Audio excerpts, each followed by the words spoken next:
अब ये देखो पी ब्लॉक एलिमेंट्स ग्रुप 13 आज हम मेनली पढ़ेंगे।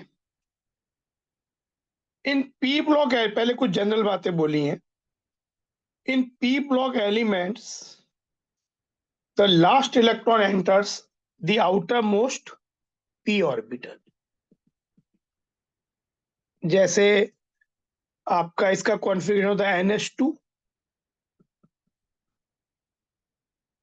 जब ग्रुप 13 है तो NP1, ये ग्रुप 13 के लिए होता है। NH2, NP2,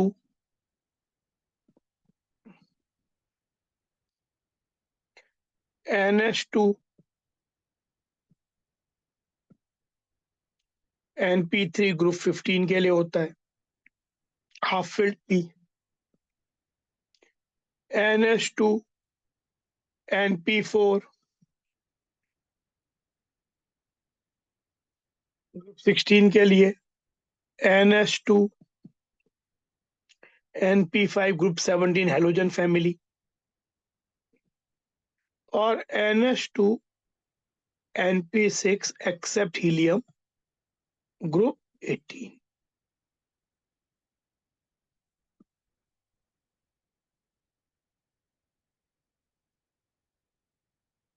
तो इस तरीके से तो इन p block elements the last electron enters the outermost p orbital. As we know that the number of p orbitals is 3, p orbital 3 होते हैं और हर में 2 इलेक्ट्रॉन जा सकते हैं, तो टोटल 6 इलेक्ट्रॉन एंटर कर सकते हैं इसमें। तो जो इसीलिए p ब्लॉक जो होता है, p ब्लॉक में 6 ग्रुप्स होते हैं।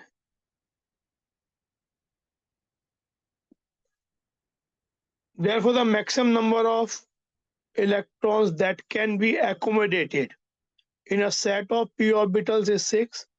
Consequently, there are 6 groups of p block elements in the periodic table, numbering from 13 to 18. Boron, carbon, nitrogen, oxygen, fluorine and helium. Group 13 का जो सबसे पहला एलिमेंट और बोरॉन होता है, ये एल्यूमिनियम, यहाँ पे बोरॉन कार्बन होता है 14 में, इसमें नाइट्रोजन होता है, ऑक्सीजन, फ्लोरीन, और इस केस में एक्चुअली हीलियम होता है हेड, और उसमें इलेक्ट्रॉन केवल एस में ही जाते हैं।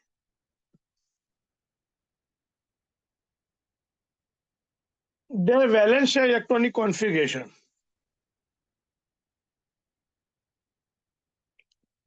NH2 NP6 except for helium. The inner core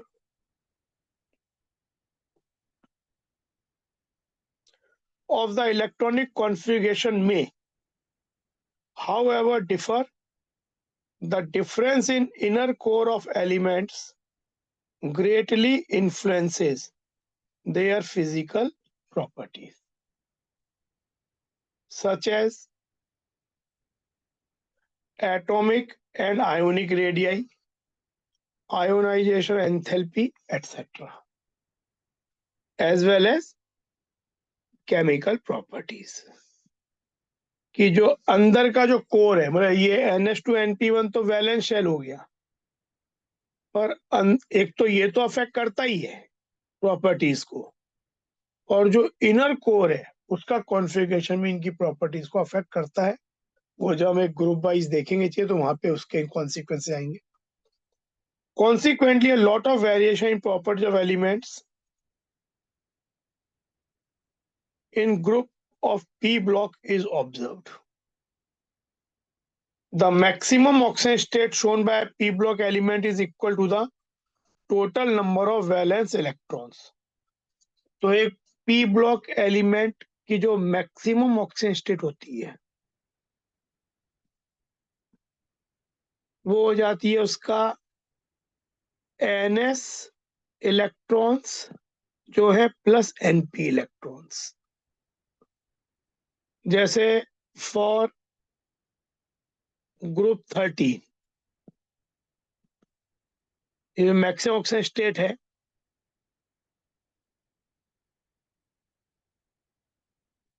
that will become 2 plus 1 3. Group 14 it will become plus 4. Group 15 it will become plus 5 क्योंकि ये दोनों का सम 5 हो गया. Group 16 it will become plus 6. Group 17 इसका नहीं कि हर एलिमेंट शो करेगा ही, पर प्लस 7 मैक्सिमम शो किया सकता है by some of the element. And group 18 का प्लस 8 भी होता है.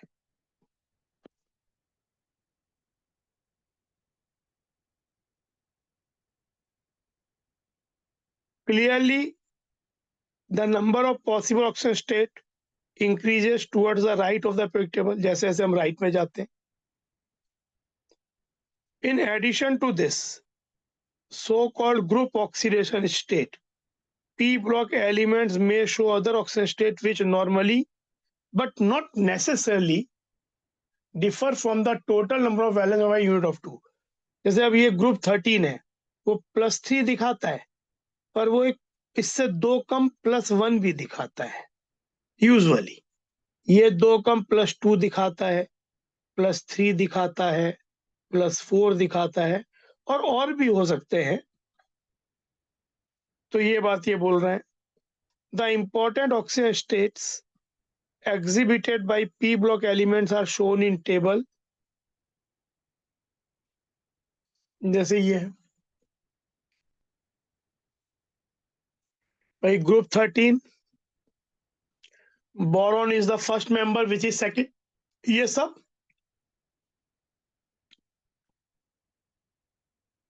सेकंड पीरियड के हैं.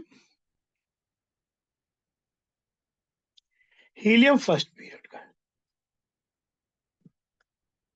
इसका group oxygen state +3, carbon +4, +5, +6, +7. Helium का इसका +8, बट ये चीज हीलियम नहीं दिखाता. Helium does not show +8, but group oxygen state +8 हो सकता है. Other oxygen state +1, +2, -4, +3, -3, +4, +2, -2, +5, +3, +1, -1, +6, +2, +4. तो ये चीज है. ये कॉन्फ़िगरेशन है. हीलियम के लिए अलग होता है 1s2 केवल.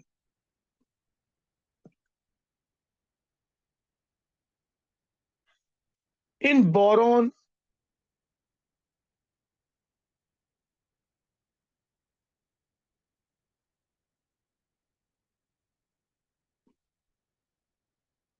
Carbon and nitrogen families, the group oxygen state is most stable state for the lighter elements. जो शुरुआत के एलिमेंट होते हैं उनकी तो सबसे stable oxygen state group oxygen state ही है. लेकिन however the oxygen state 2 unit less than the group oxygen state become progressively more stable for the heavier elements in each group. ये जैसे boron, aluminium, gallium, indium, thallium और nihonium. Nihonium is very unstable, very radioactive, तो इसकी ज्यादा study नहीं की है ये. तो इसमें जैसे बोरॉन है, एल्यूमिनियम है, ये तो मेनली +3 दिखाते हैं. पर जैसे जैसे हम नीचे आते हैं, जो +1 ऑक्सीजन स्टेट है, that become more and more, that get stable. Thallium mainly +1 दिखाता है, ना कि +1 स्टेबल है इसके लिए. थैलियम के लिए +3 अनस्टेबल है. इसीलिए अगर थैलियम +3 में है तो it has a high tendency to convert itself to +1, so act as a good oxidizing agent. खुद रिड्यूस होने की टेंडेंसी होती है. तो जो ये 2 यूनिट लेस ऑक्सीजन स्टेट की जो मोर स्टेबल होने की टेंडेंसी होती है, इस चीज को ही हम बोलते हैं inert pair effect. The occurrence of oxide state 2 units less than the group oxide state are sometimes attributed to the inert pair effect. अभी इसको डिस्कस करेंगे आगे जब आएगा.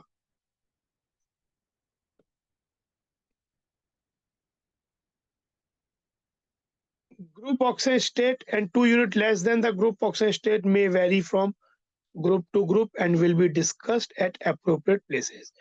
जैसे ग्रुप 13 के लिए ग्रुप ऑक्साइड स्टेट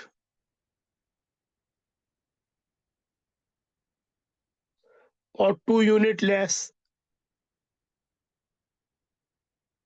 ये 3 हो जाएगा ग्रुप 13 के लिए और वो +1 हो जाएगा. ग्रुप 14 के लिए ये +4 हो जाएगा, ये +2 हो जाएगा.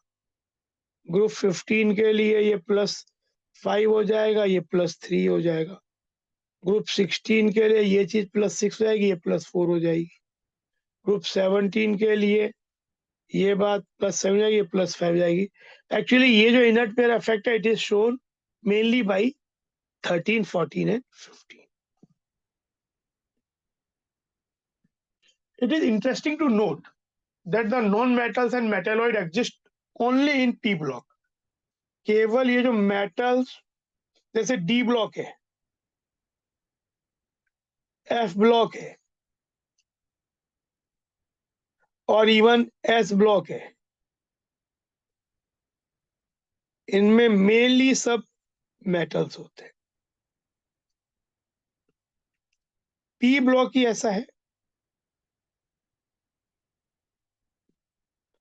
जिसमें मेटल्स भी होते हैं. सेमी मेटल्स या मेटलॉइड एक ही बात होती है, या मेटलॉइड्स, और नॉन मेटल्स भी होते हैं, सब होते हैं.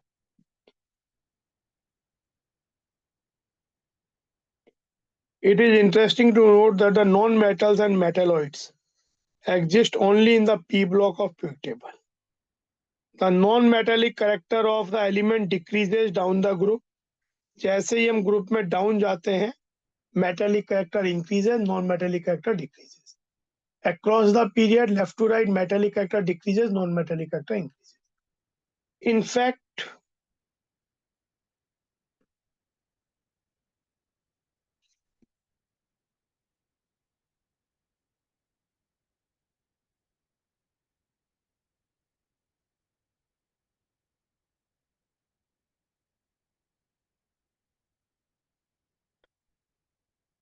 the heaviest element in each P block group is the most metallic in nature.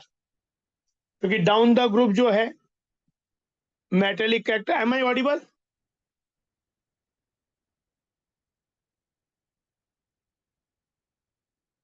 तो जो डाउन द ग्रुप है मेटेलिक कैरेक्टर इंक्रीज करता है, तो जो हैवीएस्ट एलिमेंट होता है पी ब्लॉक का, that is most metallic in nature.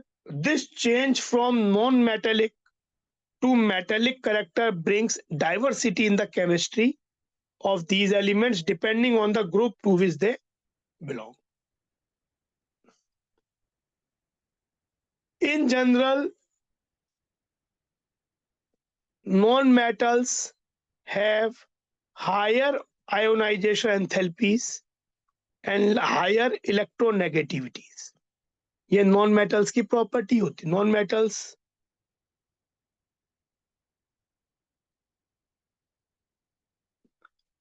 generally shows high electronegativity, high ionization energies. Hence, in contrast to metals, which readily form cations, non-metals readily form anions. The compounds formed by highly reactive non-metals with highly reactive metals are generally ionic because of the large difference in the electronegativities. On the other hand, compound formed between two non-metals themselves are largely covalent in character because of a small difference in their electronegativities. The change in non-metallic to metallic character can be best illustrated by the nature of oxide they form. Non metals के जो oxide होते हैं वो acidic या neutral होते हैं, while metal के जो ऑक्साइड होते हैं वो बेसिक।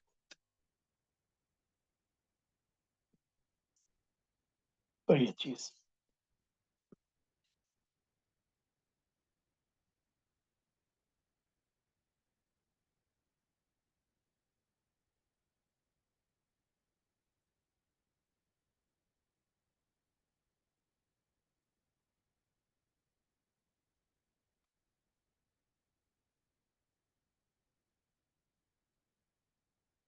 तो ये जो देखो यहाँ पे the first member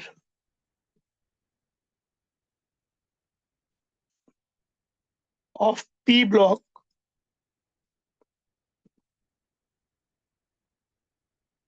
differs from the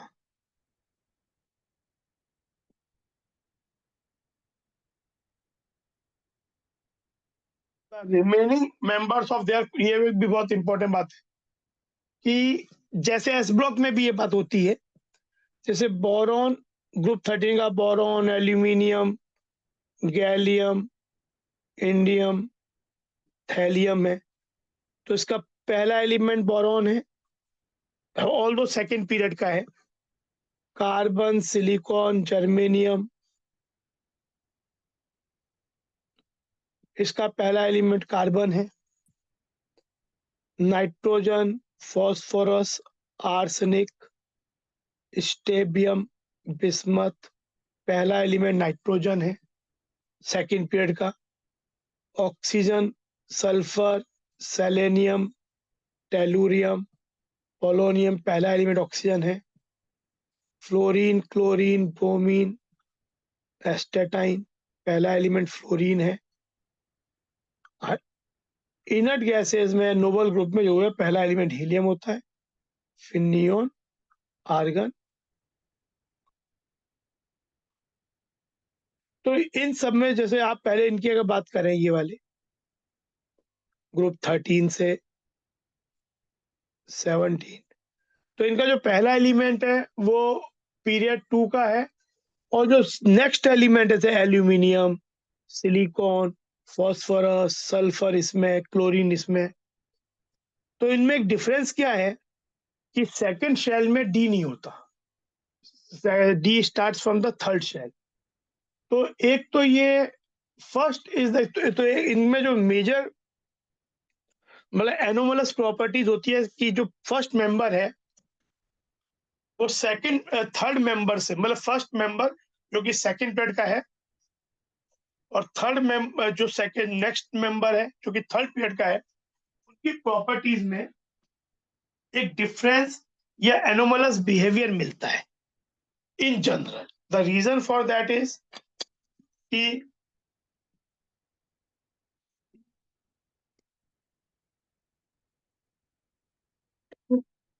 पहला तो size, first is the size and all other properties which depend upon size. इनकी साइज बहुत छोटी होती है, मतलब down the group size increase होना कोई एबनॉर्मल बिहेवियर नहीं है, ये तो नॉर्मल ट्रेंड ही है। लेकिन बोरॉन की साइज एल्यूमिनियम से बहुत छोटी होती है, कार्बन की साइज सिलिकॉन से बहुत छोटी होती है, सिलिकॉन जर्मेनियम मतलब फिर डाउन द ग्रुप साइज बढ़ता है, लेकिन बोरॉन एल्यूमिनियम का साइज का डिफरेंस बहुत ज्यादा होता है। कार्बन सिलिकॉन का साइज का difference, silicon is much bigger than carbon, phosphorus is much bigger than nitrogen. Reason ये है कि उसमें डी सबशेल, जो वैलेंस शेल है उसमें डी नहीं होता है। तो जो भी प्रॉपर्टी साइज और पे डिपेंड करती है उनमें वो नजर आती है बात। Thus the lightest p block elements show the same kind of difference as the lightest s block, क्योंकि ये वाली बात सेम लिथियम सोडियम के बीच में भी मिलती थी, बेरिलियम मैग्नीशियम के बीच में भी मिलती थी। तो जो चीजें वहां मिलती थी वो बातें यहाँ पे भी मिलती हैं। The second important difference which applies only to the p block elements arises from the effect of d orbitals in the valence shell of heavier element starting from the third period। एक बात समझो कि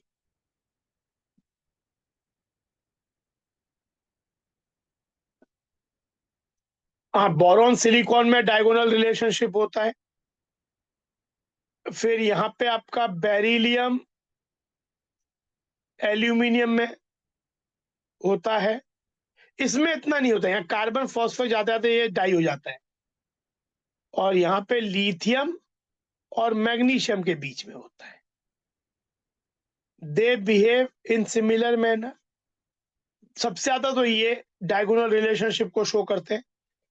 to a lesser extent beryllium aluminium and to even a lesser extent boron silicon, and from this onwards practically ये इतना effective नहीं रहता।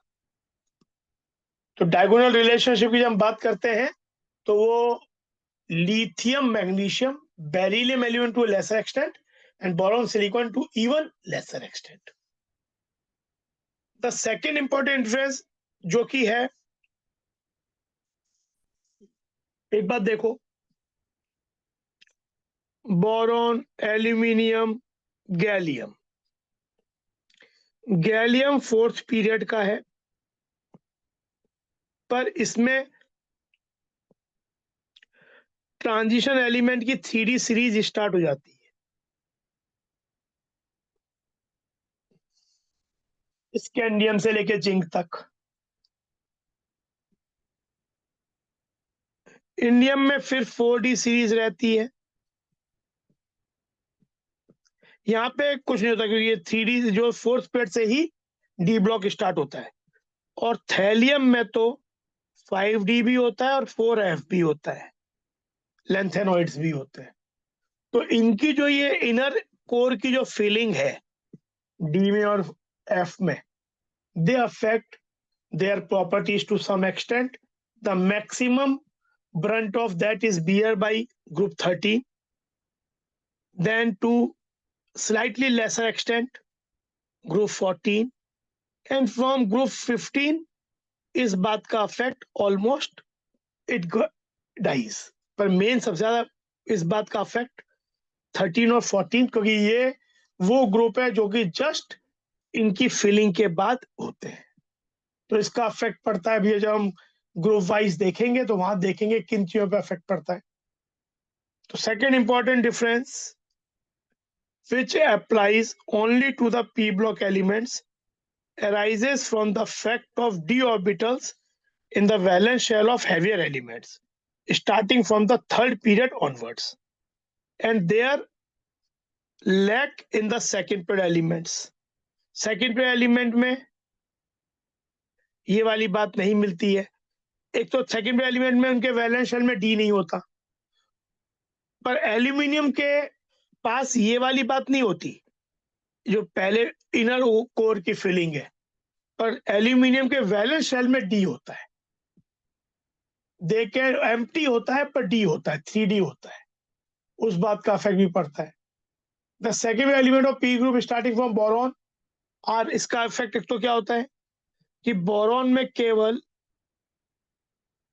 2s है, 2p है, 2D जैसी कोई चीज होती नहीं है। तो बोरॉन अपने वैलेंस में मैक्सिमम 8 इलेक्ट्रॉन्स ही रख सकता है, एंड सो दैट बॉन्डिंग करते समय it can only show maximum covalency of 4। मतलब बोरॉन के अराउंड 4 बॉन्ड से ज्यादा हो ही नहीं सकते। वो 4 बॉन्ड आप चाहे सिंगल बना लो, चाहे एक डबल और ये बना लो, लेकिन it can not have more than 4 bonds around it. जैसे इसीलिए बोलते हैं कि जो BF6 है, दिस डज नॉट एग्जिस्ट, क्योंकि इसमें फिर कोवैलेंसी 6 हो जाएगी। लेकिन एल्यूमिनियम के केस में ये एग्जिस्ट करता है, AlF6 3- एग्जिस्ट, ऑक्टाहेड्रल होता है, क्योंकि ये अपने ऑक्टेट एक्सपांड कर सकता है, इसका D होता है, तो ये AlF6 बन जाएगा, sp3d2 बन जाएगा, ऑक्टाहेड्रल शेप बन जाएगा।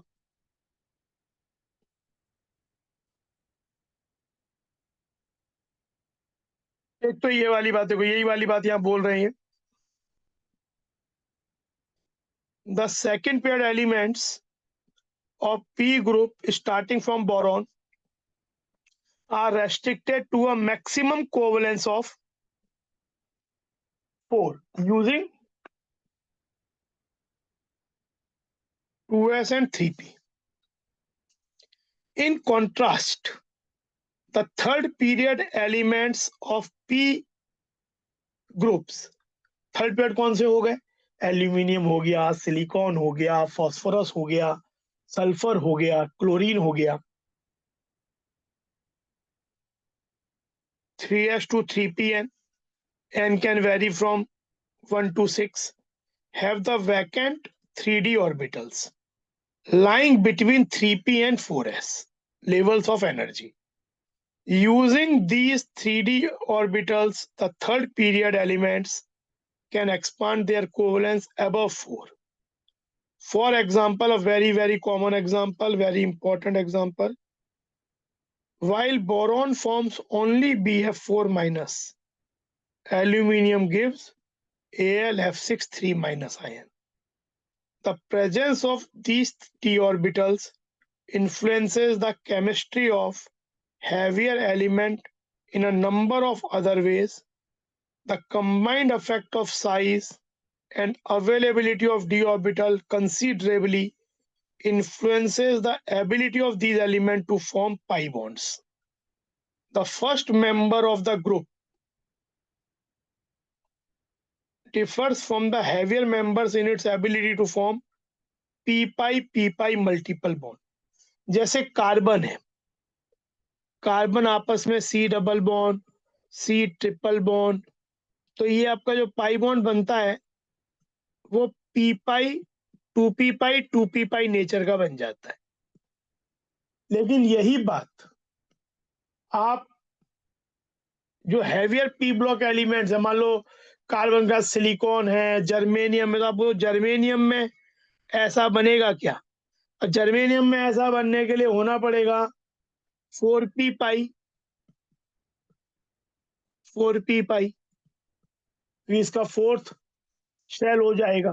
पर 4p-pi की साइज भी बहुत बड़ी है, आपस में डिस्टेंस भी बड़ा है, तो ये आपका पाई बॉन्ड अफेक्टिवली नहीं बनाते हैं। अगर इनमें पाई बॉन्ड बनते भी हैं, heavy elements don't form pi bond, but this involves d orbitals. D-pi, they don't form pi bond of this nature, but they can make d-pi, एक तो क्योंकि d का ऐसा नेचर होता है, प्रोट्रूडिंग नेचर, तो इसके कारण ये चीजें क्लोज आ जाती हैं। और इवन p वाले p-pi d-pi भी इसी कारण से एटलीस्ट 4p-pi इनसे बेहतर होगा। 2p-pi 3d-pi is not as good as 2p-pi, but 2p-pi 3d-pi is better than 3p-pi. बात समझे? 2p-pi is a very good pi bond, लेकिन it is better than that, overlapping is better than 2p-pi 3d-pi, but it is better than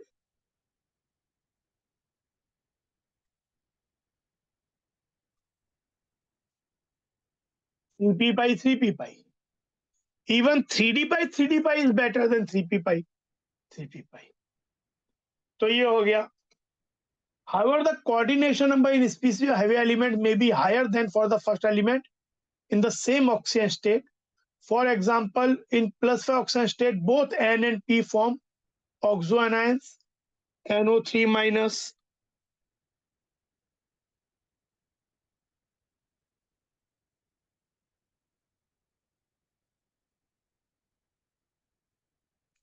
कोवलेंसी maximum 4 ही हो सकती है.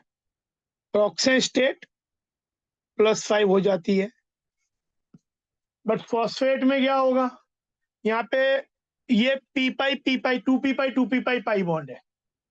लेकिन phosphate जो होता है, फॉस्फेट में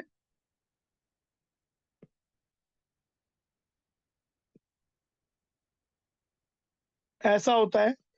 तो ये इसका कोवलेंसी बढ़ भी गया, 5 कोवलेंट बॉन्ड बन गए. और ये जो बॉन्ड होता है वो होता है इसका 2p पाई, इसका 3d पाई पाई बॉन्ड.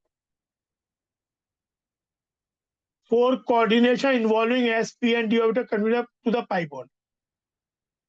तो अब हम सबसे पहले 13 ग्रुप को देखेंगे. Boron family, group 13 elements. हमको एक्चुअली जनरल प्रॉपर्टीज को देखना है. जैसे जो सिलेबस है जेई मेन का,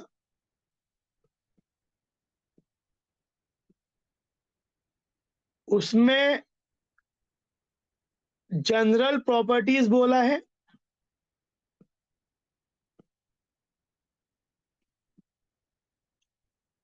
यूजेस को देख लो इस ग्रुप के एलिमेंट्स का.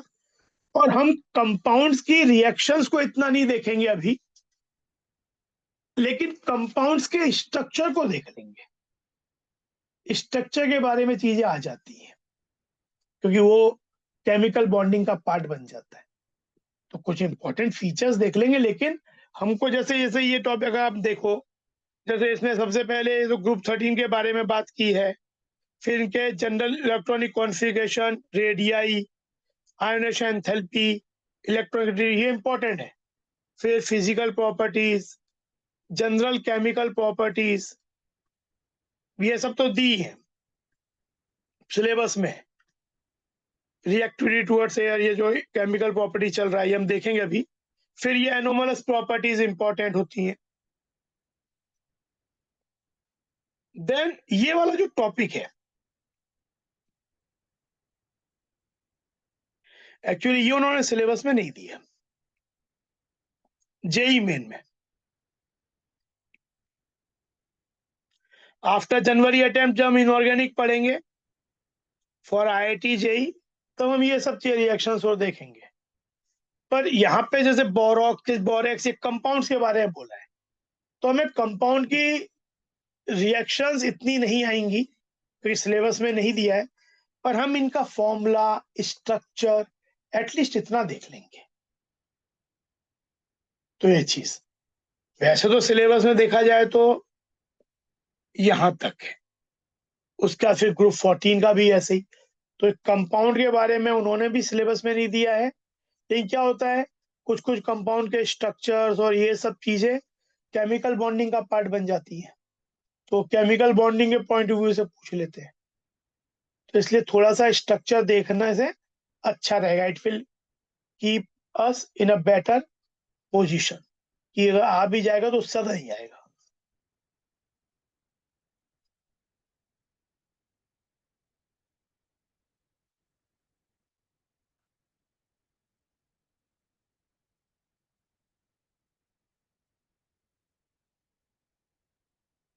Group 13 elements, boron family.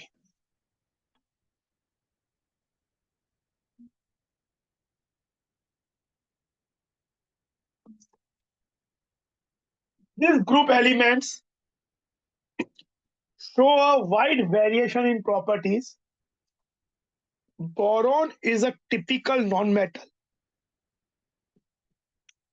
इसमें इस ग्रुप में बोरॉन होता है, सेकंड पर एल्यूमिनियम, गैलियम, इंडियम, थैलियम और नियोनियम, जो कि हम इतना नहीं पढ़ेंगे, ये सेकंड पीरियड का है। Third, fourth, fifth,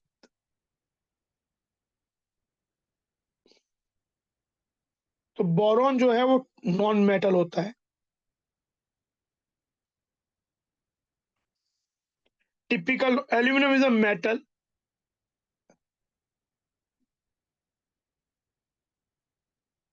but shows many chemical similarities to boron and gallium। तो एक्चुअली ये सेमी मेटल की मेटेलॉइड की तरह भी बिहेव करता है कहीं। Gallium, indium, thallium and nihonium are almost exclusively, indium, thallium and nihonium तो मेटल्स ही हैं।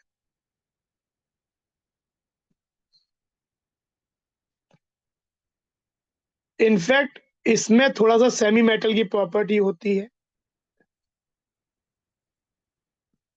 और थोड़ी सी गैलियम में भी होती है, मोर टुवर्ड्स मेटल, पर फिर भी ये एक्सक्लूसिवली मेटल ही होते हैं। Boron is a fairly rare element, mainly occurs as orthoboric acid, borax। Orthoboric acid का फॉर्मूला H3BO3। अभी आगे जैसा इसके बारे में ही बात करेंगे। Borax Na2B4O7.10 water, kernite Na2B4O7.4 water. In India borax occurs in Puga valley. देखो यहाँ पे जैसे बोरेक्स का फॉर्मूला पूछ लिया, तो ये मैं ये सोचता है कि इन्होंने कंपाउंड तो दिया नहीं था, कंपाउंड तो सिलेबस में, तो क्योंकि इन्होंने ये जो पोर्शन है ये सिलेबस में है और यहाँ बोरेक्स की बात की है, तो कम से कम बोरेक्स का फॉर्मूला तो यहीं से आ जाएगा।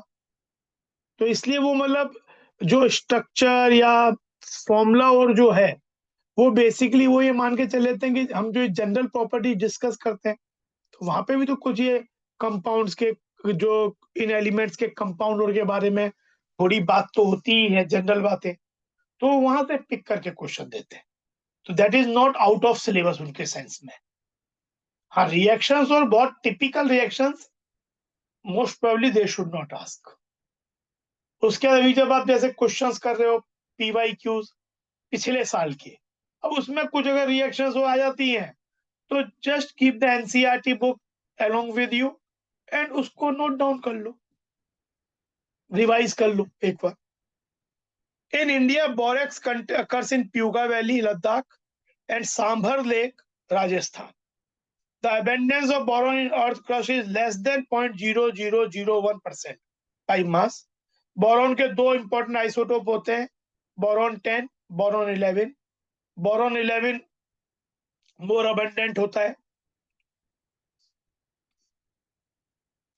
Aluminium is the most abundant metal and the third most abundant element in the Earth's crust, 8.3% by mass, after oxygen and silicon. Third most abundant element and most abundant metal, bauxite,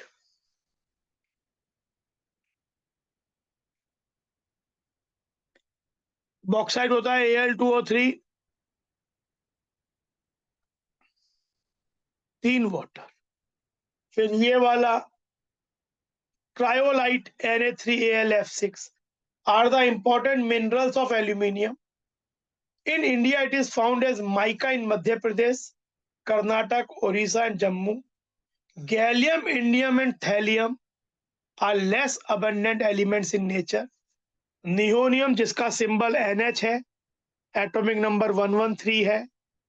जैसे देखो यहाँ पे इसका atomic number होगा 5, फिर 8 जोड़ देंगे 13, पर यहाँ पे जोड़ना पड़ेगा 18, 31, फिर 18 जोड़ेंगे 49, फिर 32 जोड़ेंगे 81 और 32 जोड़ेंगे 113। यहाँ 8 जोड़ेंगे 2 से 3 जाने में, 3 से 4 जाने में 18 जोड़ेंगे, 4 से 5 पेड़ में जाने में 18 जोड़ेंगे, फिर 32 और 32 जोड़ेंगे।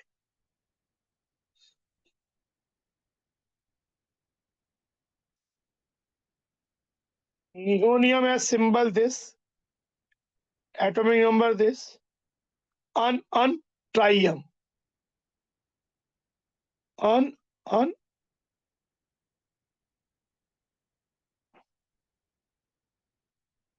electronic configuration, क्योंकि ये आपका 7th पीरियड का है, तो इससे पहले 6th पीरियड का जो इनर्ट गैस आएगा वो रेडॉन आएगा, तो रेडॉन,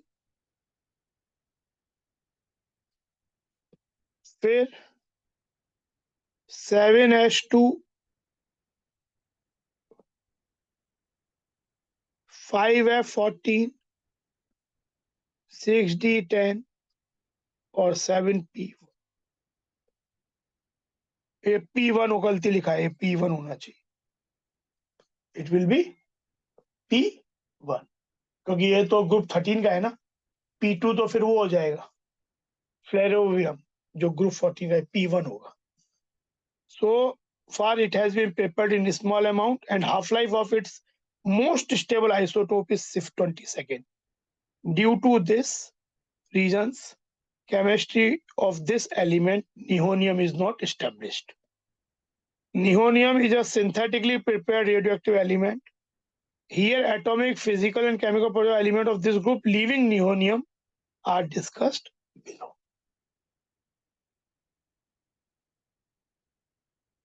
सबसे पहले इलेक्ट्रॉनिक कॉन्फ़िगरेशन, एक एक करके।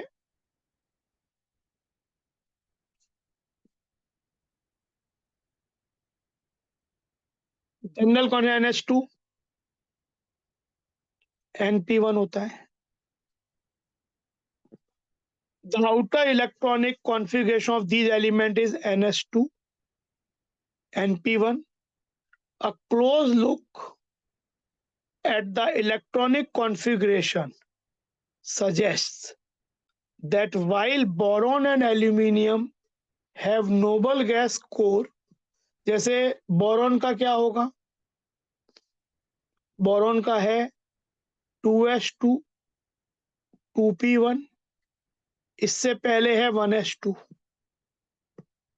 तो अगर इसको छोड़ दिया जाए तो ये वाला नोबल गैस का कॉन्फ़िगरेशन है 1s2।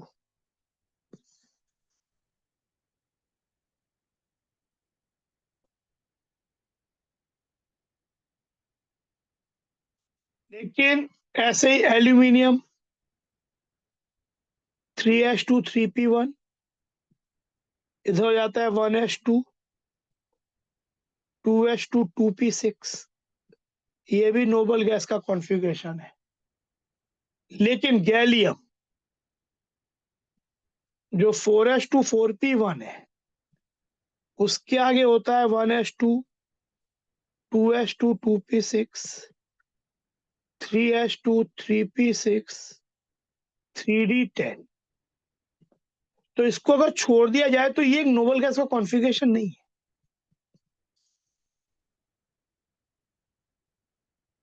तो इनका इन दोनों का जो कोर है वो नोबल गैस है, बट गैलियम इंडियम है noble gas plus 10d electron, और थैलियम में तो noble gas plus 14f electron plus 10d electron course. The electronic structure of these elements are more complex than for the first two groups of element discussed in, मतलब वो S और P block, S block की बात कर रहे हैं, group 1 और group 2। The difference in electronic structure affects the other properties and consequently the chemistry of all the element of this group. तो ये चीज हुई।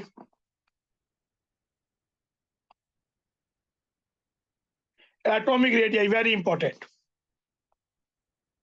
because यहाँ पे एक एनोमलस बिहेवियर नजर आता है, एक्सेप्शन में आती है चीजें।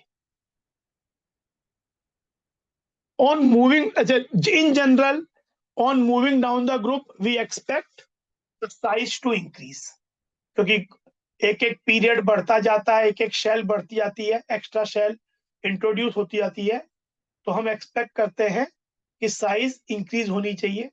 तो एक्सपेक्टेड ट्रेंड ये है कि boron, aluminium, gallium, indium, thallium, nihonium को मैं छोड़ दे रहा हूं, इनकी साइज या एटॉमिक रेडियस इंक्रीज होना चाहिए, ये एक्सपेक्टेड है।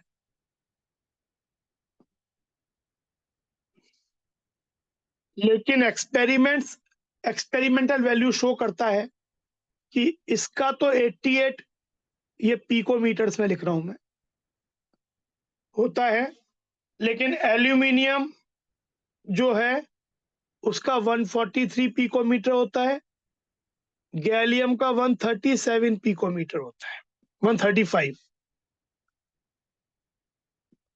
और फिर इंडियम का आपका 167 और ये 170। मतलब मेनली आप यहाँ पे देखो, यहाँ फर्क आ रहा है, गैलियम का जो साइज है वो छोटा हो गया देन एल्यूमिनियम, और ये एक एक्सेप्शनल बिहेवियर है। तो यानी साइज आपको मिल रही है boron less than gallium, less than aluminium, less than indium, less than thallium. ये बात हमने जब पीरियोडिक प्रॉपर्टीज पढ़ी थी तब भी पढ़ी थी ये बात, लेकिन यहाँ पे तो जब इस ग्रुप को पढ़ रहे हैं तो इस बात को ध्यान देना जरूरी है। द रीजन क्या है, अगर आप गैलियम को ऑब्जर्व करो तो गैलियम से पहले, एल्यूमिनियम से पहले, क्योंकि एल्यूमिनियम थर्ड पीरियड का है, जो डी ब्लॉक एलिमेंट है वो स्टार्ट फोर्थ पीरियड से होते हैं। तो यहाँ पे स्कैंडियम 2 जिंक 3D सीरीज भरी,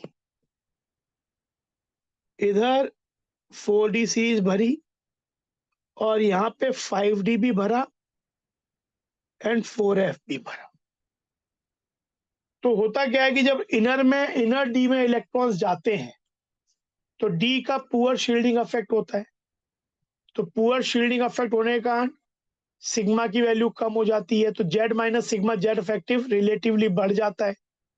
तो आपका क्या होता है कि size scandium to zinc because of the increasing Z effective कम होती रहती है। तो जब हम यहाँ पे पहुंचते हैं तो वैसे तो मैं यहाँ साइज इंक्रीज होना चाहिए था, पर because of the screening of poor shielding effect of D और इलेक्ट्रॉन अंदर जा रहे थे, तो ये साइज कम होते होते होते होते इसका इफेक्ट ये पड़ता है कि गैलियम की साइज एल्यूमिनियम से कम हो जाती है, क्योंकि वो जो शेल नंबर इंक्रीज होने का इफेक्ट है that is more than compensated by the filling of inner D and poor shielding effect of D leads to, जिसमें जेड इफेक्टिव का increase relatively and hence size का डिक्रीज। अच्छा, फिर gallium से indium, क्योंकि ये वाली बात एक बार हो चुकी है तो normal C is retained, size फिर बढ़ा, और इंडियम से थैलियम में एक्चुअली साइज ये बात नजर आ रही है कि 4F की फिलिंग है जिसका पुअर शील्डिंग इफेक्ट है, तो उस कारण से साइज मतलब जो है उतना नहीं बढ़ना चाहिए। तो देखो आप ध्यान भी दो, यहाँ पे ऑल्दो ट्रेंड रिवर्स नहीं हो पाया लेकिन साइज ऑलमोस्ट सेम सी हो गई, बस उतनी नहीं बढ़ी जितनी नॉर्मली ग्रुप में एक पीरियड से दूसरे पीरियड में जाने में बढ़ जाती है। यहाँ तो बात ही उल्टी हो गई इन दोनों में तो, लेकिन यहाँ पे भी उस बात का इफेक्ट है।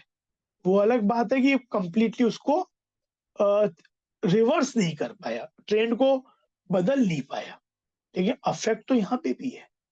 तो ये चीज, और ध्यान रखो इसमें बोरॉन की size, gallium boron less than gallium less than aluminium, less than indium, less than thallium, ये ऑर्डर।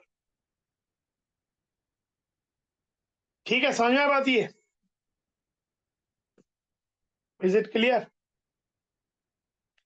अब आती है बात आयोनाइजेशन एंथैल्पी की।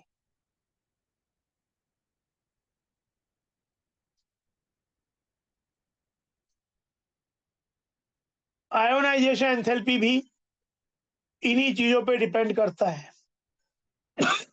उसमें भी हल्का सा बिहेवियर, नॉर्मल ट्रेंड ये है, down the group ionisation energy decreases, electron निकालना आसान हो जाता है। लेकिन यहाँ पे भी अगर हम जब वैल्यूज देखते हैं,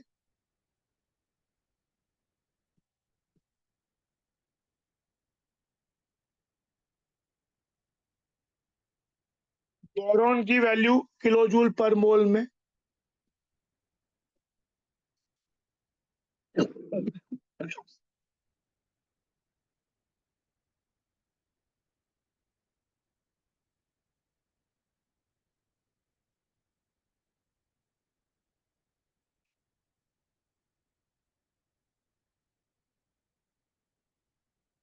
ये ऑर्डर होता है। तो हम तो एक्सपेक्ट क्या कर रहे थे कि boron should be greater than aluminium, aluminium should be greater than gallium, gallium should be greater than indium, indium should be greater than thallium. पर यहाँ पे भी सेम रीजन कि गैलियम में 3D का फिलिंग होता है, डी का पुअर शील्डिंग इफेक्ट कारण जेड इफेक्टिव बढ़ जाता है, and it is more than compensate the effect of increasing shell number. तो यहाँ पे इसकी आयोनाइजेशन एनर्जी कम होने के बजाय थोड़ी सी बढ़ जाती है। फिर नॉर्मल ट्रेंड रिटेन हो गया कि डी का भरना पुरानी बात हो गई, तो यहाँ पे डिक्रीज हुआ। लेकिन यहाँ पे क्योंकि 5D और 4F है, तो ये 4F का फिलिंग जो होता है वो जेड इफेक्टिव को और मतलब उसका पुअर स्क्रीनिंग इफेक्ट जेड और बढ़ा देता है। इसके बीच में करीबन डिफरेंस भी 32 प्रोटॉन्स का है।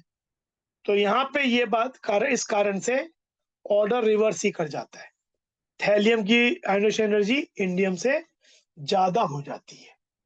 इनफैक्ट अगर पूरा ऑर्डर देखा जाए, मतलब यहाँ पे एक्सेप्शन ट्रेंड यहाँ पे मिला, यहाँ पे मिला, लेकिन ओवरऑल देखा है तो बोरॉन ग्रेटर देन थैलियम यहाँ आ जाता है, greater than gallium, greater than aluminium, greater than indium, order ये हो जाता है। तो ये चीज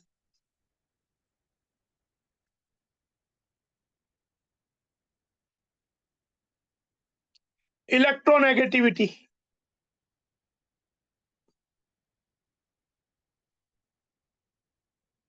down the group electronegativity first decreases from boron to aluminium.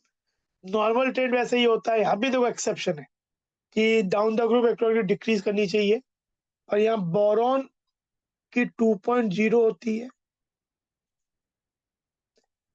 Aluminium 1.5 होता है, और उसके बाद गैलियम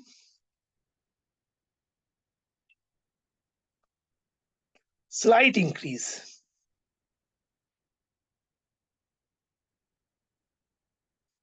दिस इज बिकॉज जो साइज में डिस्क्रिपेंसीज होती है,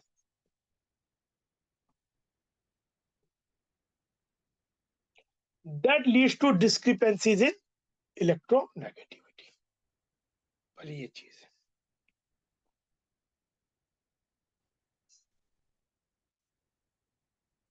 Then physical properties, तो सभी में कुछ ना कुछ एक्सेप्शन बिहेवियर है, इलेक्ट्रोनेगेटिविटी में भी है, आयनेशन एंथैल्पी में भी है, और एटॉमिक रेडियाई में भी है।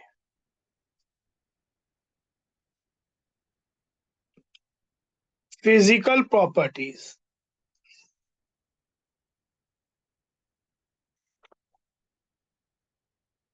Boron is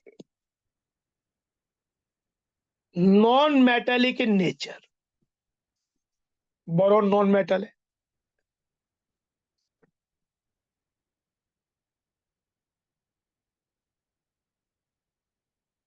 It is extremely hard and black colored solid. It exists in many allotropic forms. Due to very strong, ये बिल्कुल exactly ये क्वेश्चन जो पिछली बार का जनवरी 26 का 27 का जो पहला शिफ्ट का पेपर था, उसमें असर्शन रीजन में एग्जैक्टली ये स्टेटमेंट लिख के चीज आई थी. Due to very strong lattice, boron has unusually high melting point. Rest of the members are soft metals with low melting point and high electrical conductivity. It is worthwhile to note that gallium with unusually low melting point, 30 degrees Celsius, could exist in liquid state during summer. Its high boiling point, इसका boiling point काफी high होता है, makes it useful material for measuring high temperature. पूछ सकते हैं बात, क्या property gallium को थर्मोमीटर में यूज करने के लिए आपको वो करती है, प्रेरित करती है? क्यों करते हैं? High boiling point, high temperature को मेजर करने के लिए. Density of element increases down the group. Density increases down the group. Metallic character increases down the group.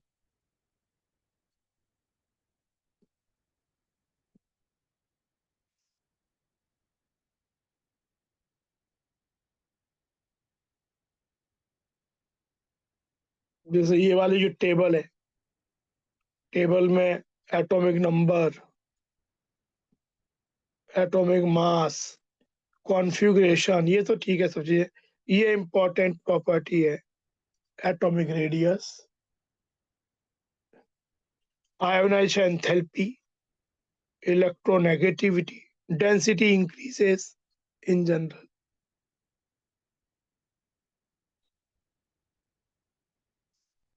Melting point इसका अनयूजुअली हाई है, उसके बाद डिक्रीज कर रहा है, फिर यहाँ पे कुछ इंक्रीज कर गया है रेगुलर, बट इसका अनयूजुअली हाई है. Boiling point is decreasing.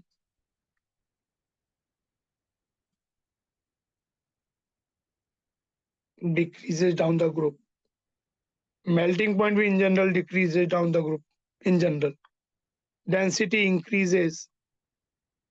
Electronegative में ट्रेंड हल्का सा इरेगुलर, मतलब वो है बिकॉज साइज इरेगुलर टाइप की होती है. पहले डिक्रीज बोरॉन से एल्यूमिनियम, फिर थोड़ा थोड़ा increase.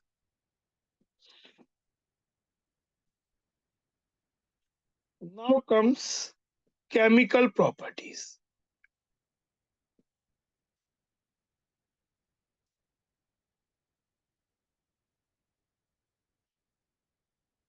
Oxidation state and trends in chemical reactivity. Boron, in fact boron क्या, सभी सेकंड पेरियड के एलिमेंट थर्ड पेरियड के एलिमेंट के रेस्पेक्ट में काफी छोटे होते हैं साइज में. तो due to small size of boron, the sum of its first 3 ionization energies is very high. This prevents it to form +3 ions and forces it to form only covalent bonds. ये बहुत बार पूछते हैं. Boron के जो compound होते हैं ना, वो मेनली कोवलेंट होते हैं, आयोनिक नहीं होते, due to small size.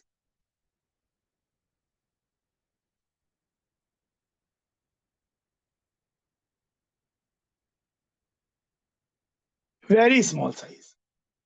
But as we move from boron to aluminium, the sum of first 3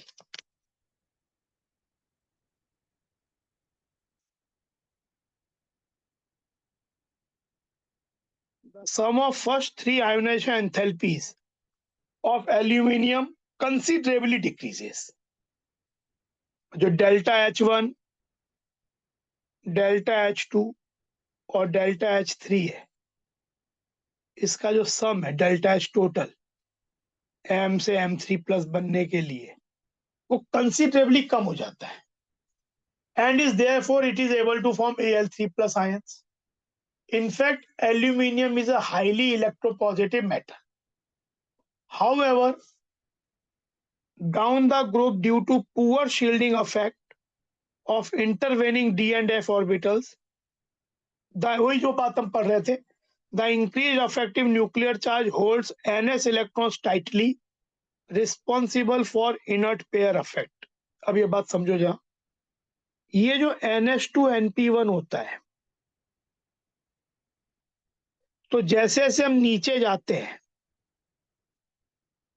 ये इंटरवेनिंग डी और एफ वाले जो इलेक्ट्रॉन्स होते हैं, जिनका पुअर शील्डिंग इफेक्ट होता है, and hence they have increased nuclear charge.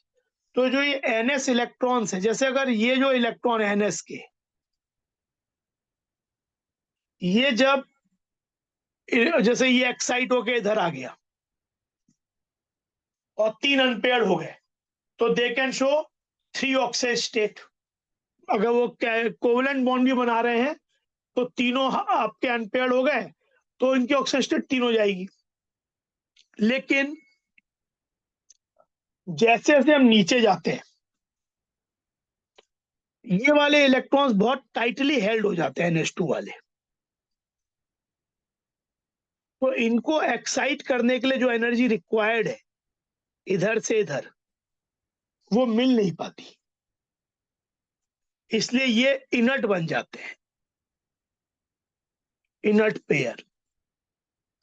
और उसका फर्क क्या पड़ता है कि अब इसमें एक ही अनपेयर रह गया, यानी नाउ इट शोज, पहले वो 3 बता रहा था, अब वो केवल +1 ऑक्सीजन स्टेट ज्यादा दिखाएगा, क्योंकि ये तो इन्वॉल्व ही नहीं हो पाएगा, इनर्ट पेयर बन गया.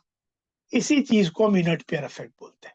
कोई पूछे इनर्ट पेयर का क्या मतलब, इनर्ट पेयर इफेक्ट में इनर्ट पेयर क्या है? इनर्ट पेयर है वो NH2 जो इलेक्ट्रॉन है, 2 इलेक्ट्रॉन, वो जैसे जैसे हम नीचे जाते हैं, they are very strongly held by the nucleus due to this reason, जो था ये effective poor shielding of D and F electron, Z effective बढ़ता है, तो उस कारण से ये पेयर इनर्ट हो जाता है. सो ऑक्सीजन स्टेट 2 नंबर जो ग्रुप ऑक्सीजन स्टेट होते हैं उससे कम हो जाती है. बात समझ में आई वाली? Is it clear? तो and thereby restricting their participation in bonding. भाई कभी का रीजनिंग और में आ सकता है असर्शन रीजन में, इनर्ट पेयर इफेक्ट का कारण क्या है? कारण इनर्ट पेयर क्या है उसके अंदर, NH2 वाले electrons.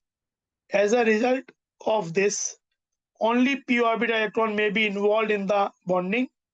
In fact, in gallium, indium and thallium, both +1 and +3 oxygen states are observed. The relative stability of +1 oxygen state progressively increases for heavier elements. In thallium, +1 oxygen state is predominant, whereas the +3 oxygen state is highly oxidizing, क्योंकि अगर +3 बन भी गया thallium, तो it has a very strong tendency to reduce itself to, तो अगर खुद को रिड्यूस करेगा तो it will act as a good oxidising agent. The compounds in +1 oxygen state, as expected from energy considerations, are more ionic. ये Fajan rule पे based है. जैसे जैसे चार्ज बढ़ता है, पॉजिटिव चार्ज, पोलराइजिंग पावर बढ़ती है और कोवेलेंट कैरेक्टर बढ़ता है बॉन्ड का. कम ऑक्सीजन स्टेट वालों का आयोनिक कैरेक्टर ज्यादा होता है. +1 compounds are more ionic than +3. The +3 ones are more covalent than +1. ठीक है, फजान रूल पे बेस्ड भी ये चीज. पोलराइजिंग पावर +3 की ज्यादा होगी, Tl3+ या कोई भी M3+ की देन M+1. इन ये इंपॉर्टेंट बातें हैं यहाँ पे. In trivalent state,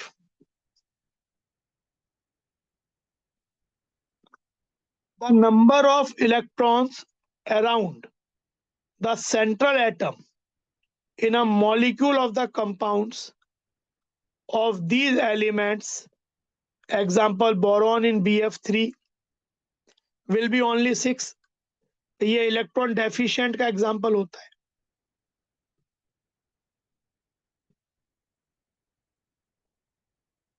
only 6 electrons है।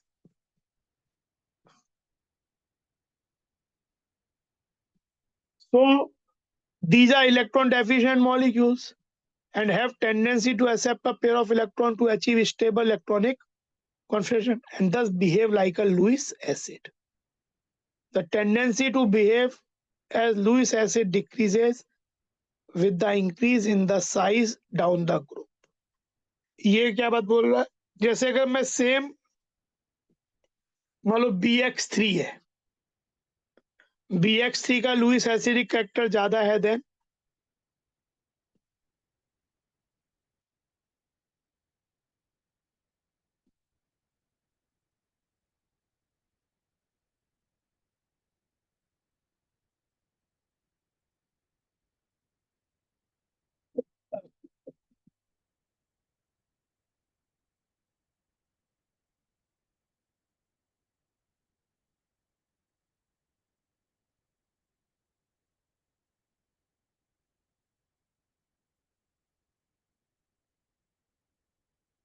लेकिन BF3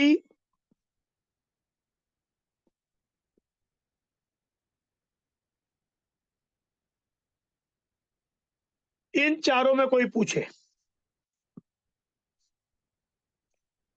व्हाट इज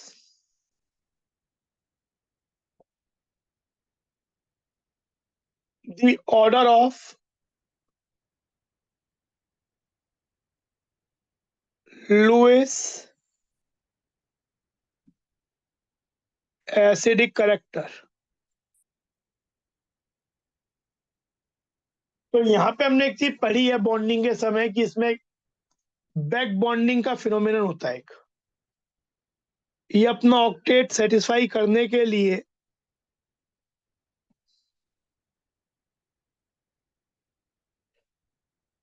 एक बैकबोन होता है 2p पाई,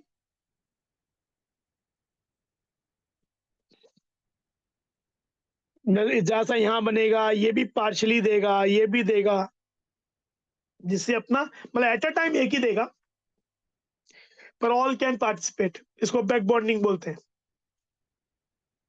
2p पाई पाई बॉन्ड। लेकिन अच्छा जितना अच्छा ये बैक बॉन्ड होगा उतना इसकी डेफिशिएंसी सेटिस्फाई होगी, उतना इसका एसिडिक कैरेक्टर रिलेटिवली कम हो जाएगा। इन BCl3 बैक बॉन्ड बनेगा पर कौन सा बनेगा?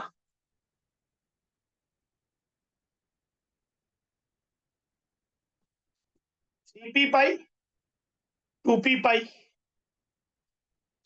and this is not as good back bond as this। तो यहाँ पे इसकी डेफिशिएंसी उतनी खत्म नहीं होगी जितनी यहाँ खत्म हुई, तो ये डेफिशिएंसी ही तो इसको एसिडिक कैरेक्टर देता है। सिमिलरली BBr3 में 4p पाई 2p पाई इवन पुअर बैक बॉन्ड, और BI3 में तो बहुत ही पुअर बैक बॉन्ड होगा। तो जितना बैक बॉन्डिंग एक्सटेंट कम होता जाएगा उतना उसका एसिडिक कैरेक्टर रिलेटिवली ज्यादा रहेगा। तो इन चारों में एसिडिक कैरेक्टर का ऑर्डर क्या हो जाएगा? The order of acidic character is this.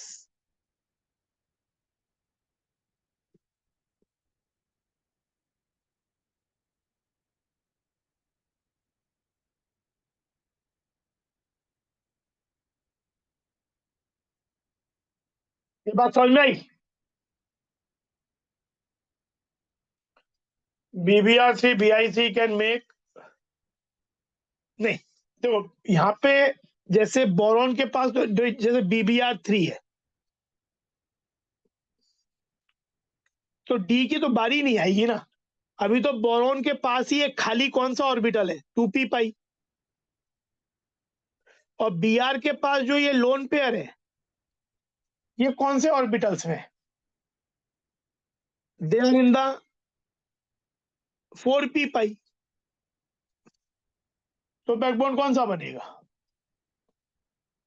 क्योंकि ये लोन पेयर तो p ऑर्बिटल में है ना, they will make 4p pi 2p pi. 3D में होते तो होता, लेकिन ये तो 3D में है ही नहीं, तो ये तो 4D में है ही नहीं, ये तो है खुद लोन पेयर 4p में। तो that's why it's a poor backbond. फिर ये इनकी टेंडेंसी को शो कर रहा है, जैसे BCl3 है, ये sp2 planar deficiency, ammonia act as Lewis base, और ये बन गया यहाँ, ये sp3 हो गया, टेट्राहेड्रल हो गया, माइनस फॉर्मल चार्ज। तो ये लुईस बेस, ये लुईस एसिड, एक तरह से एसिड बेस की रिएक्शन दिखा रहा है ये adduct, Lewis acid base adduct, इसको बोलते हैं लुईस एसिड बेस एडक्ट। तो ये अपना इस तरह से हुआ,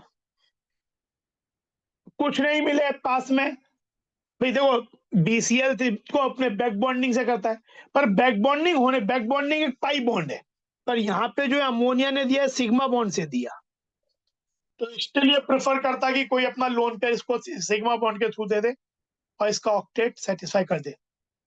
तो इसलिए BF, जैसे BF3 है, BF3 भी आपस में, BF3 को अमोनिया दें तो ऐसा रिएक्शन होगा, BF3 को फ्लोराइड आयन दें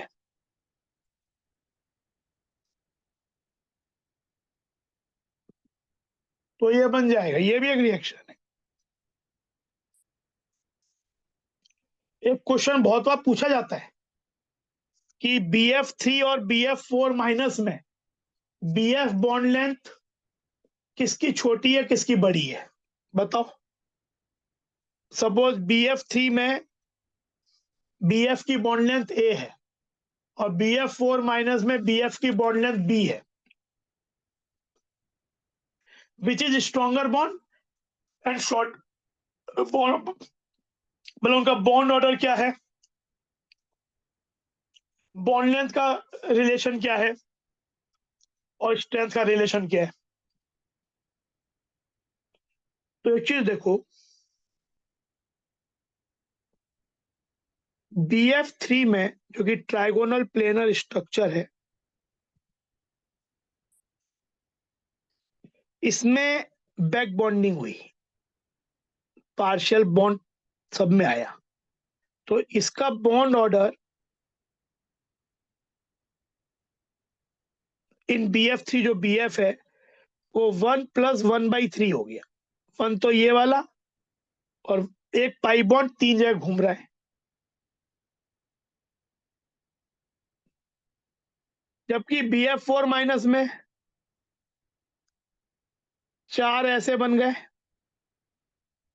और कोई गुंजाइश ही नहीं है डबल बॉन्ड और बनने की, कोई इसमें रेजोनेटिंग स्ट्रक्चर भी नहीं बनेगा, तो ये सिंगल बॉन्ड ही रहेगा, इसका बॉन्ड ऑर्डर 1 ही रहेगा। तो BF3 में बॉन्ड ऑर्डर ज्यादा है, इसमें बॉन्ड ऑर्डर कम है, तो इस वाले बॉन्ड की स्ट्रेंथ ज्यादा है, और बॉन्ड लेंथ अगर A और B है तो A less than B bond length हो गया। बॉन्ड स्ट्रेंथ BF3 के BF की ज्यादा है देन BF4 माइनस के BF की, और बॉन्ड ऑर्डर भी BF3 के BF का ज्यादा है देन BF4 माइनस के। बात समझ में आई?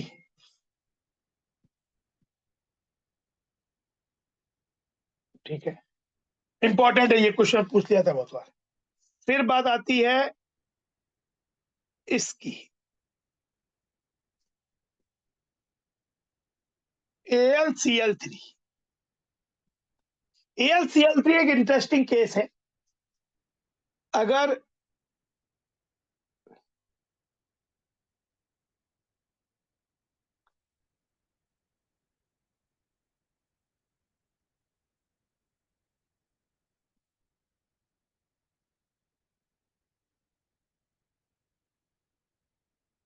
AlCl3 हाई टेम्परेचर पे exist as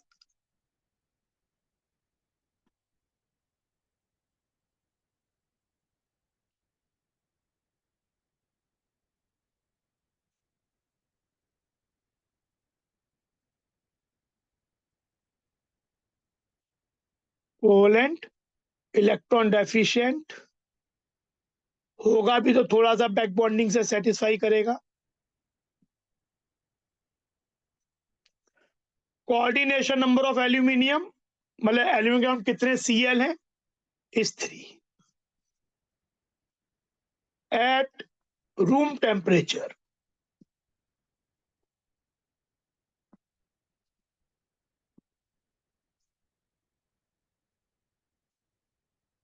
AlCl3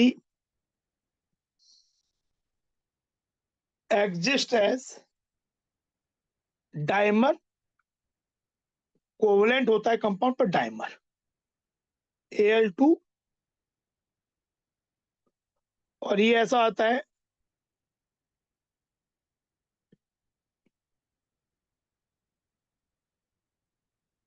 ये अपने आप को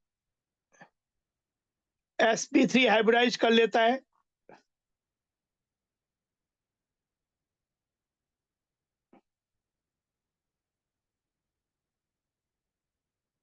और इसमें भाई जैसे ये ऑर्बिटल हो गया, यहाँ पे ये ऑर्बिटल हो गया, पर Cl के पास तो लोन पेयर है, तो ये ब्रिज बॉन्ड होता है, लेकिन यहाँ ब्रिज बॉन्ड में ये अब कोऑर्डिनेट बॉन्ड रहता है, तो ये आपका ब्रिज बॉन्ड है, पर ये आपका 4 इलेक्ट्रॉन 3 सेंटर ब्रिज बॉन्ड है।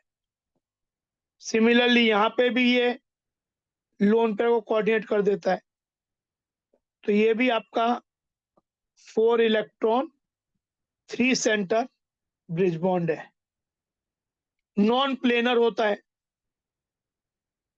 मतलब ये एक प्लेन में है और ये ऊपर और नीचे, इस तरीके से। इसके अंदर ये वाला बॉन्ड जो होता है 4 इलेक्ट्रॉन 3 सेंटर, ये 2 इलेक्ट्रॉन 2 सेंटर बॉन्ड है, तो ये स्ट्रॉन्गर होता है देन दिस, तो इसकी बॉन्ड लेंथ देखो 221 पिकोमीटर है, इसकी बॉन्ड लेंथ 206 पिकोमीटर ही है, और ये डाइमर के फॉर्म में मिलता है। यहाँ पे sp3 टेट्राहेड्रल, यहाँ भी sp3 टेट्रा, ओवरऑल एक नॉन प्लेनर स्ट्रक्चर हो जाएगा। और अगर एट लो टेम्परेचर पे चले जाए तो AlCl3 exist as ionic crystal. अब जब हम सॉलिड स्टेट पढ़ेंगे तो CCP फॉर्म में मिलता है। मेन बात है कि Al3+ इस केस में ऑक्टाहेड्रल वॉइड्स में होता है। ऑक्टाहेड्रल वॉइड्स का मतलब है कि Al3+ के अराउंड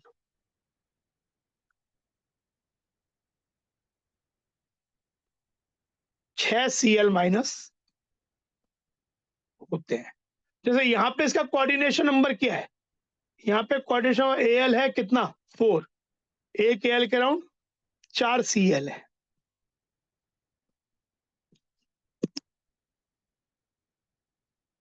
उसमें था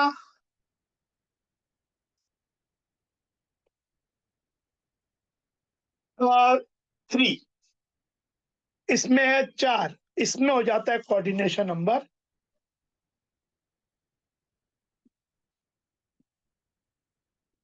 6।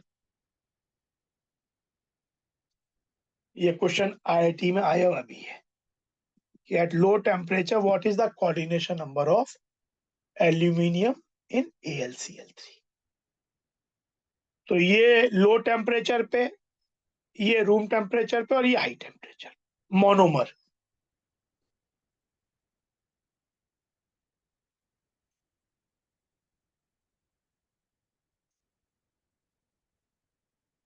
फिर ये वाली बात है in trivalent state,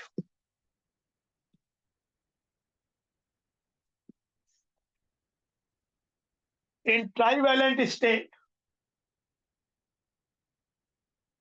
most of the compounds being covalent are hydrolyzed in water.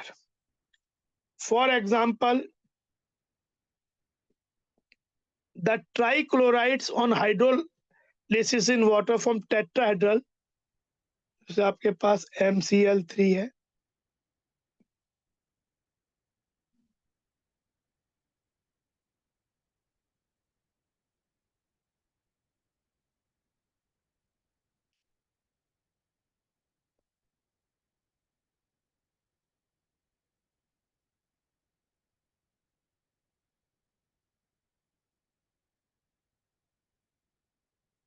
ऐसा कुछ बन जाएगा. The hybridization state of element M is sp3. Aluminium chloride in acidified aqueous solution forms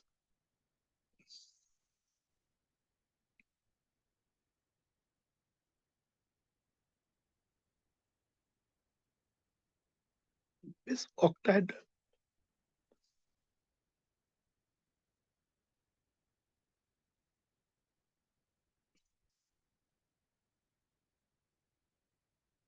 sp3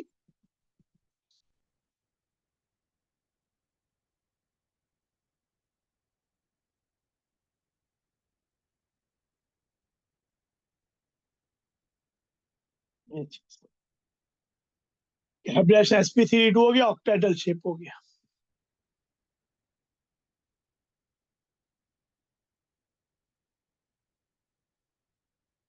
देखिए क्वेश्चन भी देख लेते हैं.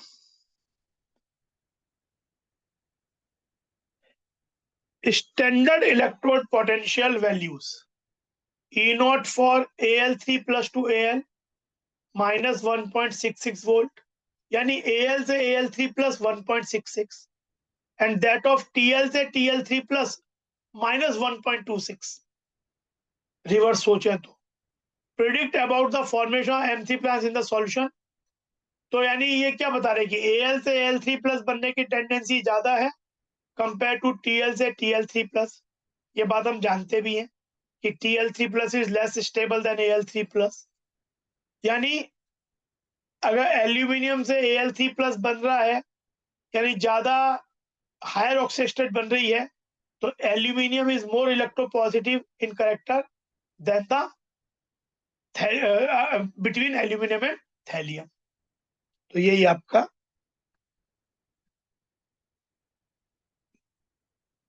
Standard electrode potential values for two half cell reactions suggest that aluminum has high tendency to make Al3 plus aqueous ion, whereas Tl3 plus is not. Only unstable in solution. It is not only unstable in solution but a powerful oxidizing agent. When Tl3 plus has a high tendency to convert to Tl plus. Thus, Tl plus is more stable in solution than Tl3 plus. Aluminium being able to form 3 plus ion easily is more electropositive than thallium. अब आता है reactivity towards air. Oxide बनेंगे.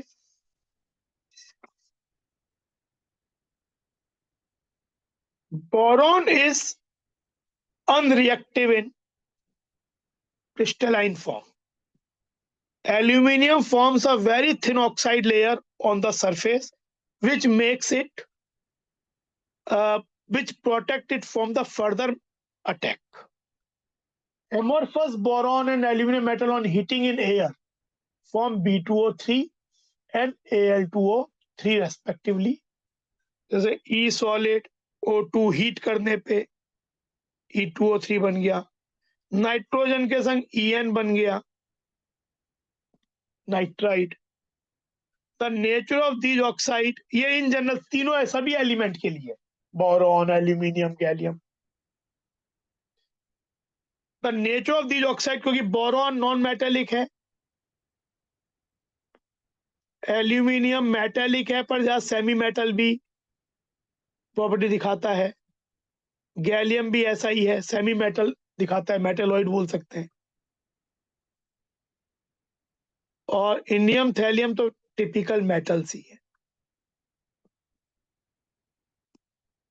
तो इसका जो oxide होता है B2O3 brown colour का होता है, एक तो ये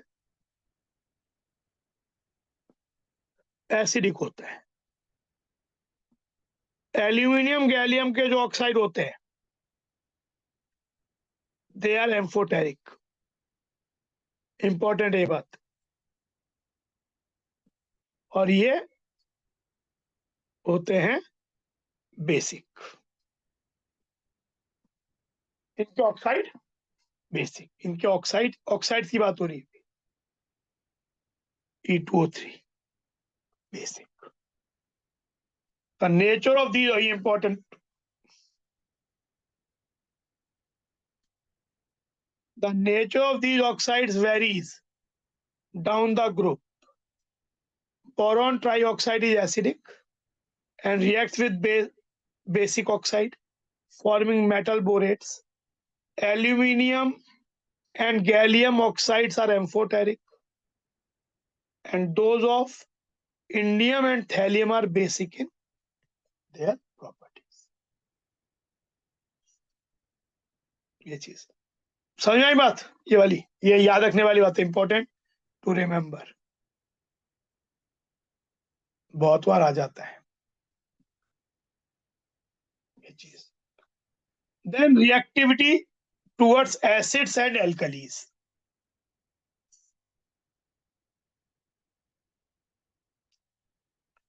reactivity towards acids and alkalis. Boron does not react with acids and alkalis even at moderate temperature, but aluminium dissolves in mineral acids and aqueous alkalis and thus showing amphoteric character. ये important reaction है। Aluminium dilute HCl,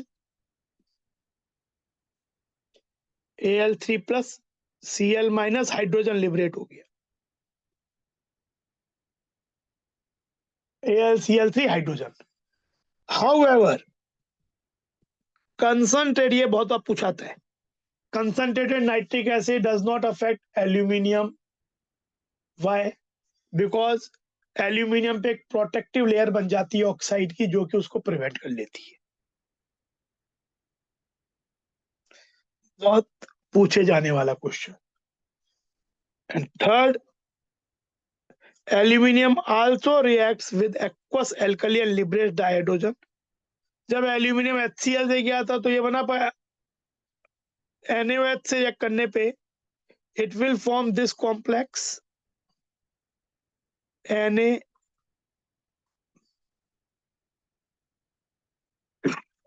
और hydrogen liberate हो जाएगा।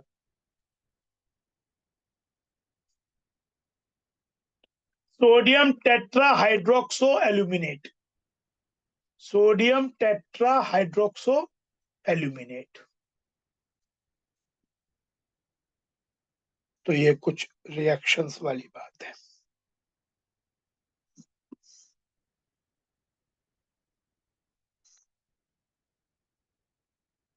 तो ये चीज reactivity towards acids and alkalis. Boron react नहीं करता एसिड और एल्कलीज के साथ, काफी इवन मॉडरेट टेम्परेचर पे।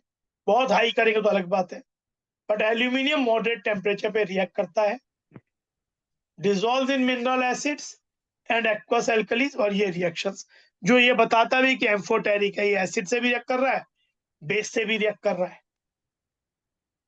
लेकिन HNO3 से रिएक्ट नहीं करता क्योंकि एक ऑक्साइड की प्रोटेक्टिव लेयर इस पे बन जाती।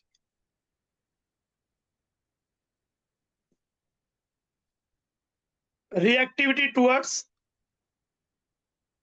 हेलोजन, these elements react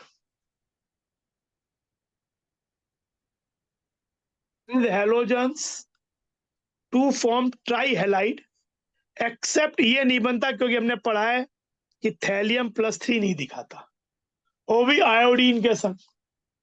तो ये थैलियम आयोडाइड नहीं बनता है, try iodide.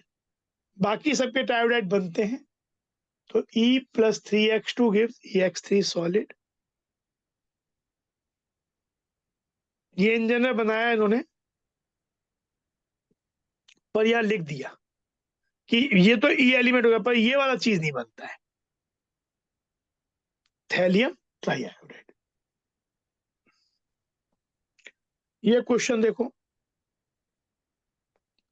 White fumes appear around the बोतल of anhydrous aluminium chloride, give reason.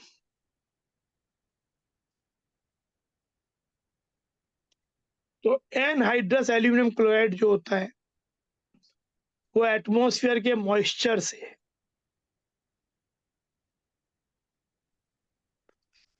Hydrolyse होके लिबरेट, जैसे ये तो बन जाएगा Al, हाइड्रोलाइज हो गया तो AlOH4 बन गया,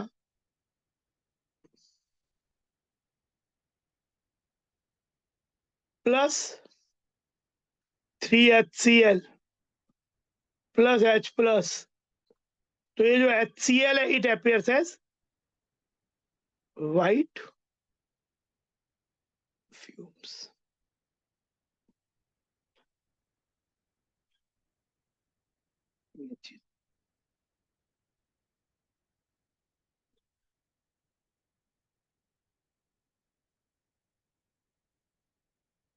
अब जैसे important trends and anomalous properties of boron.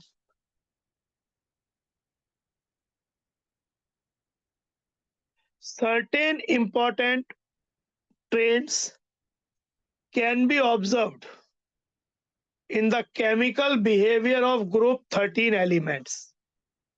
The trichlorides, bromides, and iodides of all these elements being covalent in nature are hydrolyzed in water. अभी हम बना ही रहते थे, ये क्या है, AlCl3, AlBr3, AlI3, हाइड्रोलाइज होके क्या बना रहे हैं, या तो ऐसा स्पीसीज बना रहे हैं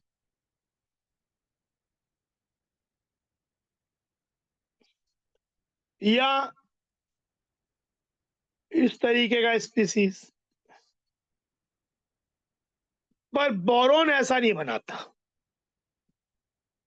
बोरॉन अगर एक्वस मीडियम है तो वो मैक्सिमम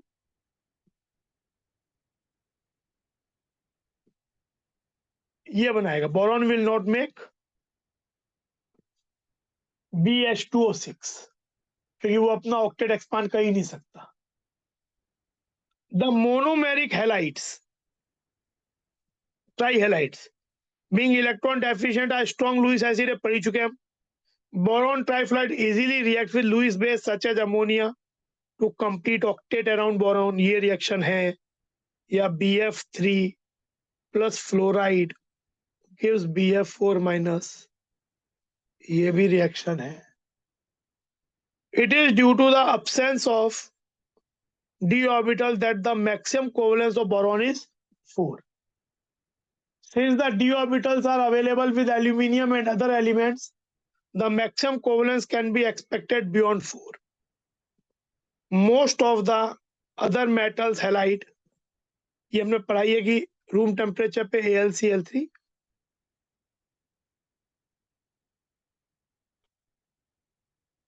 ये बन जाता है। The metal species completed octet by accepting electrons from halogen in these halogen bridged। इन वाले मॉलिक्यूल में क्या होता है, कंप्लीट ऑक्टेट हो जाता है।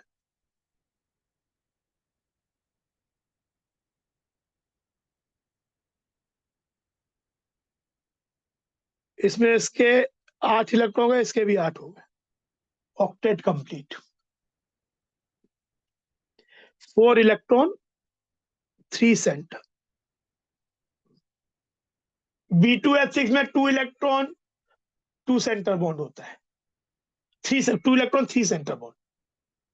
ये वाला ब्रिज बॉन्ड, लेकिन ये 4 इलेक्ट्रॉन थी, क्योंकि यहाँ कोऑर्डिनेट बॉन्ड बन सकता है। Boron is unstable to form BF6 3 minus ion, explain. तो BF6 क्यों नहीं बन सकता? क्योंकि ये ऑक्टेट एक्सपांड, कोवेलेंसी 4 से दिखाई नहीं सकता। You can only get maximum due to non-availability of d orbitals. Boron is unable to expand its octet. Therefore, the maximum covalency of boron cannot exceed 4. तो ये हुआ।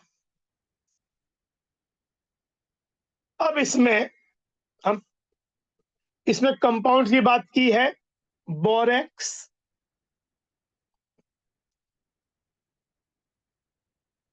बोरिक एसिड, ऑर्थोबोरिक एसिड और diborane.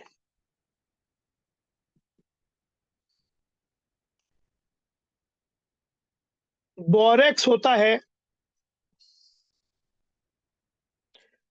Na2P4O7.10 water, और बेहतर वे में लिखे तो इसमें एक टेट्रा न्यूक्लियर यूनिट होती है,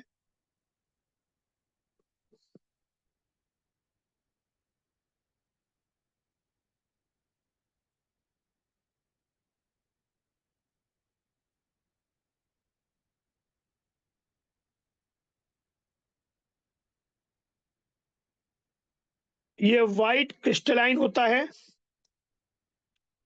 सॉलिड। एक्चुअली इसका स्ट्रक्चर ऐसा होता है,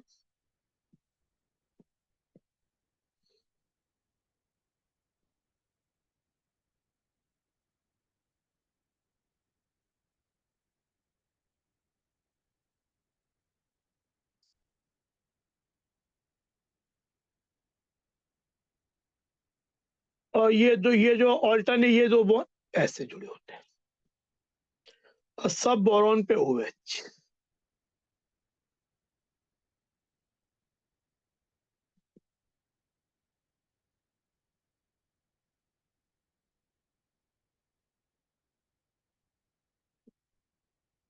तो इसमें ये जो बोरॉन है, ये sp2 है, ये ट्राइगोनल प्लेनर यूनिट है।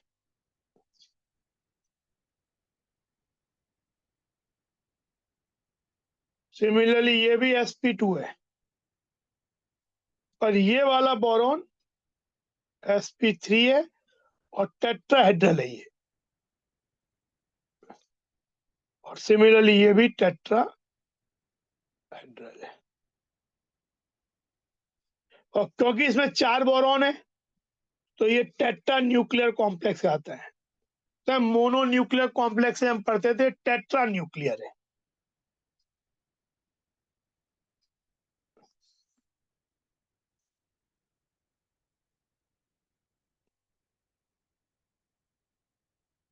तो ये चीज इसका स्ट्रक्चर हो गया। Orthoboric acid S3BO3, white crystalline solid with सोपी टच। ऑर्थोबोरिक एसिड को हम BOS3 या S3BO3, पर ये it is a protic acid.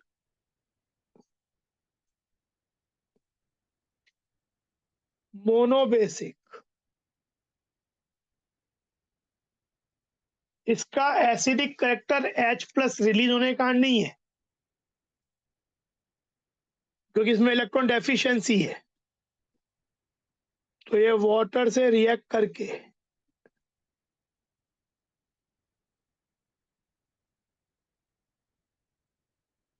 H+ release करता है, वाटर का H+ रिलीज हुआ और खुद ये ऐसा बन गया। तो ये ए प्रोटिक एसिड है, मोनोबेसिक है, और इसका स्ट्रक्चर जो होता है ये ध्यान रखो, स्ट्रक्चर ऑफ बोरिक एसिड एक 2D प्लेनर स्ट्रक्चर होता है। जैसे ये यूनिट्स हैं, हेक्सागोनली, जैसे बी ओ। अब यहाँ पे से ये OH है, तो ये इस तरीके से हाइड्रोजन बॉन्ड के थ्रू इस तरीके की यूनिट 1 2 3 4 5 6 7, मतलब इस तरीके यूनिट बनते हुए प्लेनर स्ट्रक्चर बना लेता है थ्रू हाइड्रोजन बॉन्डिंग। तो H3BO3 units attached through hydrogen bond and makes a planar structure.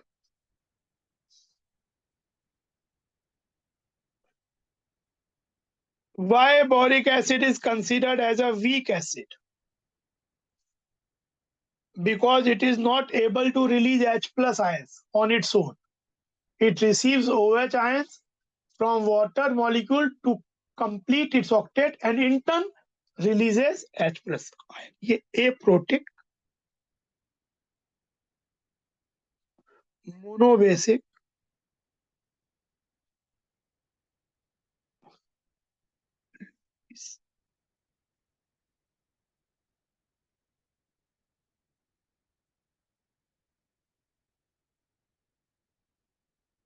Diborane का स्ट्रक्चर पहले भी पढ़ा है। डाइबोरेन जो होता है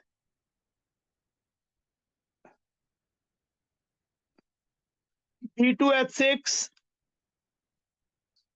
एक कलरलेस गैस होती है। इसमें होता क्या है, बोरॉन अपने आप को sp3 हाइब्रिडाइज कर लेता है, BH3 में इलेक्ट्रॉन डेफिशिएंसी होती है, पर यहाँ पे अपने आप को sp3, जब दो मॉलिक्यूल पास में आते हैं तो इसने अपने आप को हाइब्रिडाइज, जैसे ये H ऐसा हो गया, पर हाइब्रिडाइज sp3 कर लिया। ऐसे ही यहाँ पे, पर इधर तो कोई लोन पेयर नहीं है, तो ये जो बॉन्ड बन जाता है, ये ब्रिज बॉन्ड बन जाता है 2 इलेक्ट्रॉन 3 सेंटर बॉन्ड। और इसमें भी यहाँ 2 इलेक्ट्रॉन, मतलब जो ये बॉन्ड का 2 इलेक्ट्रॉन है, ये दो बोरॉन और H मिलके शेयर करते हैं, तो 2 electron 3 centre bond. Terminal bond is 2 electron 2 centre. Non planar structure, तो देखो the structure of diborane is shown in figure. The 4 terminal hydrogen atoms and the 2 bond atoms lie in one plane, यानी ये वाले एक plane में कौन कौन से हैं, ये वाले।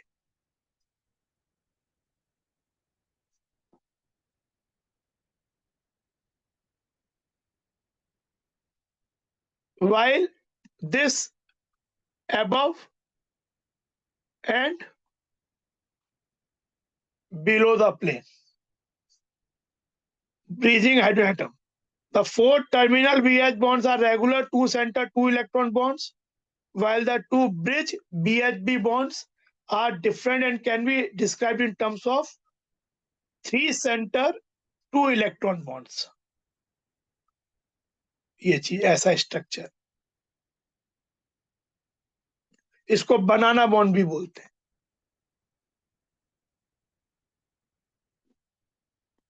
क्लाउड बनाना की तरह नजर आता है ऐसा।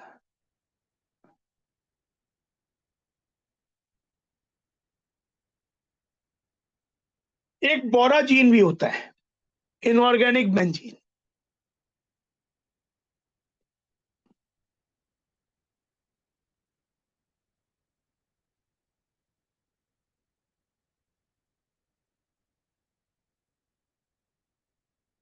B3 N3H6 ऐसा B N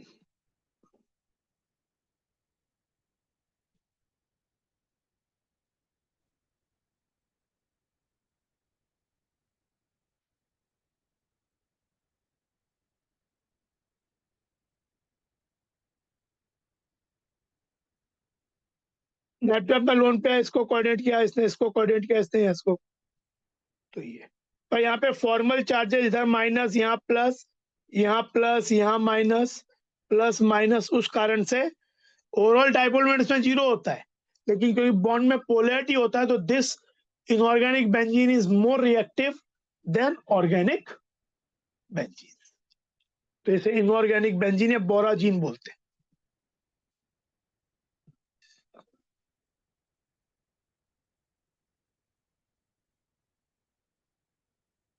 तो ये हो गया। अब यूजेस बस लास्ट देख लेते हैं।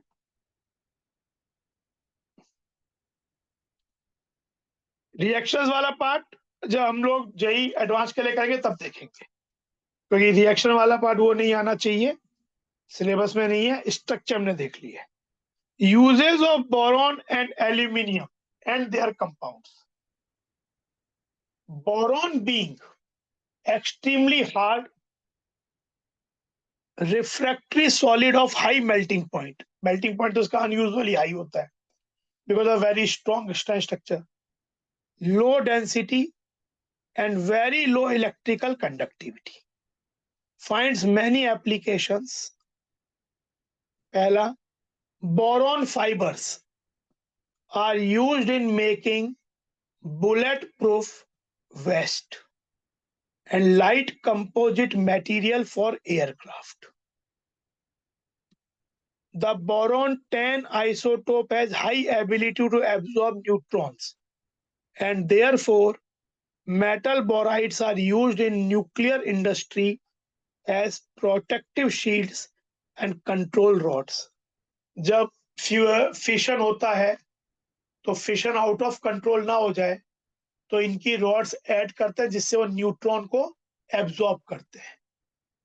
The many industrial application of borax and boric acid is in the manufacturing of heat resistant glasses, glass wool, fiberglass.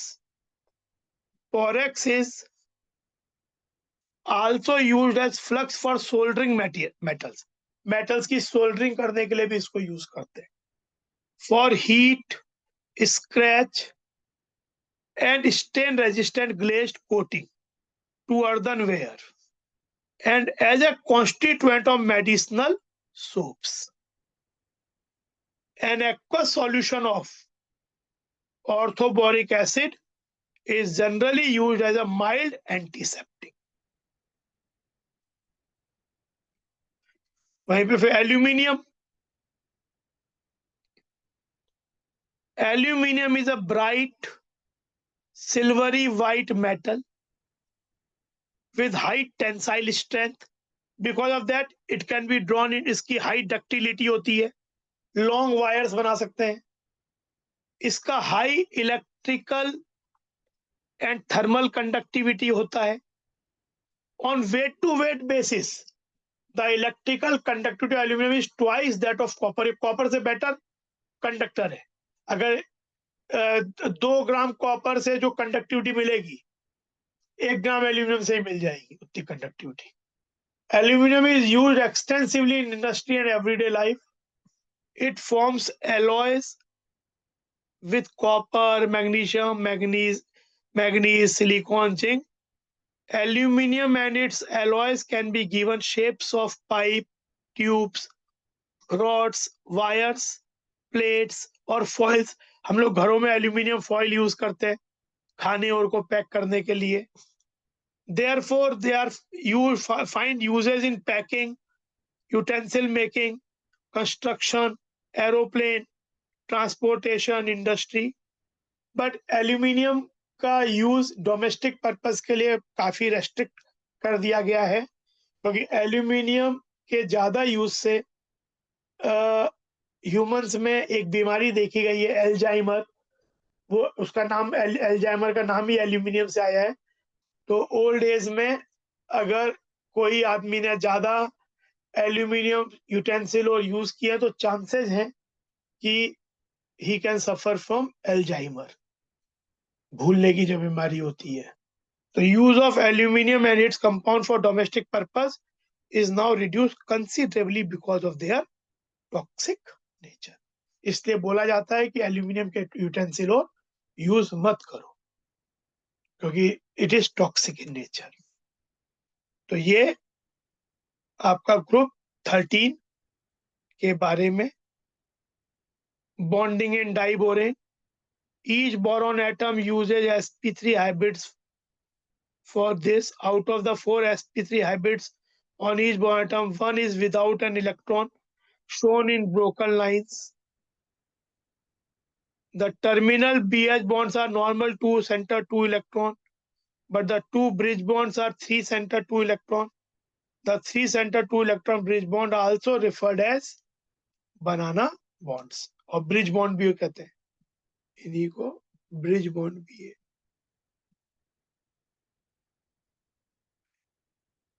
तो ये हम लोग का ग्रुप 30 की जनरल प्रॉपर्टीज और उससे रिलेटेड इंपॉर्टेंट कंपाउंड के स्ट्रक्चर्स, यूजेस ये होंगे। कल मॉर्निंग में हम लोग पढ़ेंगे ग्रुप 14। ठीक है।